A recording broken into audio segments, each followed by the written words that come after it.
Carl Azus for CNN 10. We had some tragic news coming out of the U.S. state of Texas as we produced today's show. There was a shooting Tuesday in the city of Uvalde. It happened at an elementary school. Officials say at least 18 students and 2 adults were killed and that the suspected shooter is also dead. Several others were treated at a local hospital. We didn't know how many when we produced this show. Texas Governor Greg Abbott called on people to show unwavering support for those who were suffering, and U.S. President Joe Biden was scheduled to address the nation last night. CNN.com will have updated information on all of this. Next, we're taking you to 2 island countries on opposite sides of the Northern Hemisphere. Tens of thousands of Cubans are leaving their nation. It's currently dealing with runaway inflation, prices around 70% higher at the end of last year than they were the year before, and the communist country is seeing its worst shortages of food and medicine in decades. The COVID pandemic hurt Cuba's tourism industry. The country's getting less oil from its ally Venezuela, which is having trouble producing enough oil for itself. And for years, the U.S. has imposed sanctions, economic penalties on Cuba to pressure its government to make changes. As Cubans protested last year over shortages, power outages, and a lack of freedoms, their government blamed the United States for trying to overturn Cuba's communist rule. But critics of Cuba's leaders say they try to take advantage of their country's economic problems and exodus of migrants to pressure the U.S. government. American officials say the number of Cubans trying to enter the U.S. is increasing exponentially. Meanwhile, the island nation of Sri Lanka is also dealing with shortages of fuel and food. The inflation rate in this presidential republic is more than 33% higher than it was last year at this time. If you drive through Sri Lanka's capital, Colombo, you'll spot hundreds of people standing in multiple queues, hoping to take home fuel and gas from collection points. For months, there's been an acute shortage of essential commodities. In a new law for the country, Sri Lanka defaulted on its debts Thursday. We speak to people in Colombo about the impact the country's worst economic crisis has had on their lives. 36-year-old Thuvan, an auto rickshaw driver, has spent 2 nights at this gas station in central Colombo. It's been an endless wait to refuel his 3-wheeler. Petrol pumps are all but dry across the city.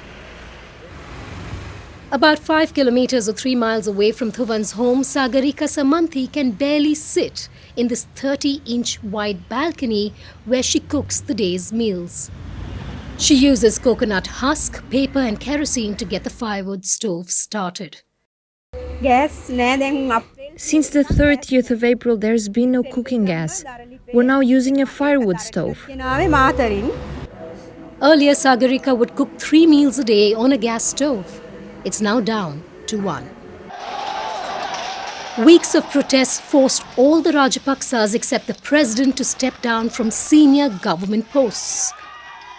On Monday, Sri Lanka's new Prime Minister Wickremesinghe warned that things will only get worse before getting any better. 4 days later, and for the first time in its history, the country defaulted on its debt. 10-second trivia. What U.S. state traditionally holds the first primary or caucus in a presidential election year? New Hampshire, Iowa, Washington, or Virginia?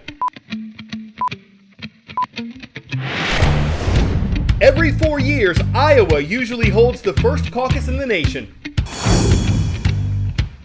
Though this isn't a presidential election year in America, primaries have still been going on, starting on the first Tuesday of this month, and what they do is determine which candidates appear on the ballots this November. It's a midterm election year. Americans will be choosing all 435 voting members of the U.S. House of Representatives. They'll be deciding on 34 seats in the 100-member Senate. They'll be picking governors in 36 states, and a slew of politicians for state and local races will also be on the ballots in the midterm elections. In the primaries, voters can whittle down a list of candidates who are running. For example, if several Republicans or several Democrats are all trying to win the same seat, a primary in the spring can decide which one candidate from each party gets on the ballot in the fall. There's a lot at stake in the midterms. Control of Congress is one of the biggest headlines, so the election season that's in full swing now will decide the House and Senate makeup until at least the next election in 2 years. Next, we're going to the Himalayas. Himlung Himal is a mountain in Nepal. It's more than 23,000 feet above sea level. That makes it thousands of feet higher than Mount Kilimanjaro or Mount Rainier. And a record was recently achieved on Himlung Himal by a climber with a spinal cord injury, even though his team didn't reach its summit.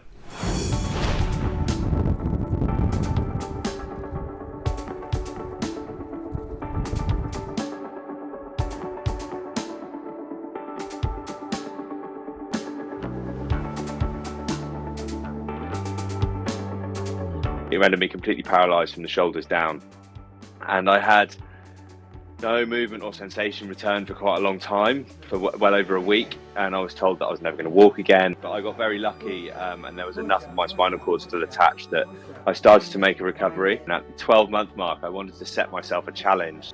I knew that if I put a goal in place, then hopefully I'd be able to keep motivated to do my rehab.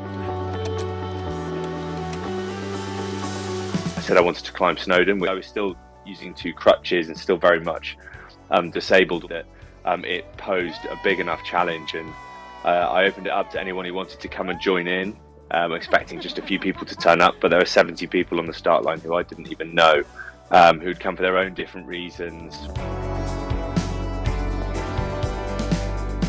Kind of got hooked on mountains after that. I was just looking for the next highest one and the next highest one. And yeah, 4 years later, I find myself in the Himalayas. We had to get to over 6,500 meters. And we spent 2 weeks actually on the mountain itself in the most sort of remote places you could imagine. No electricity. Like one day we had leftovers of a yak that had been killed by a snow leopard.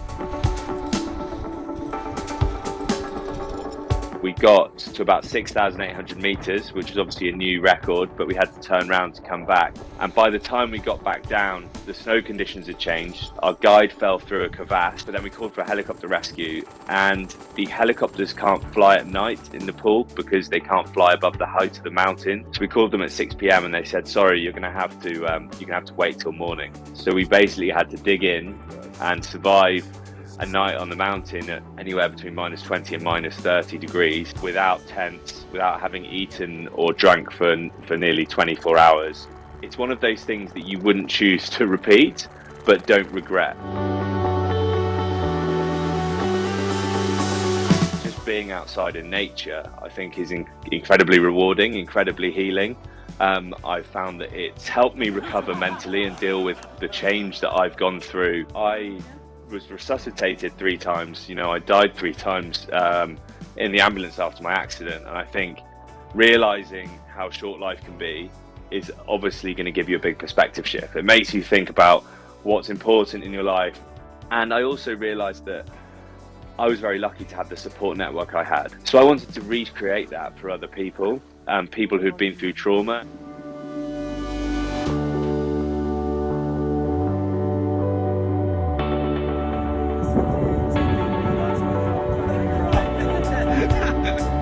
We take people on challenges all over the world. So this year we're going to Morocco, Iceland, Nepal, and then we put in a 3-year development program which funds life coaching, retraining, therapy. I hope through what I'm doing and what we're doing with the charity and what our beneficiaries are proving can give anyone the hope that they can turn their life around, no matter how bleak it might seem in that moment.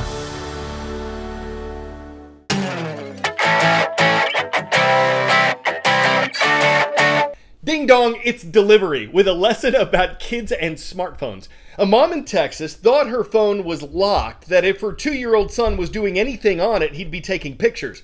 Wrong. He was placing an order for cheeseburgers, 31 of them. And with the $16 tip he added, the total came to more than $91.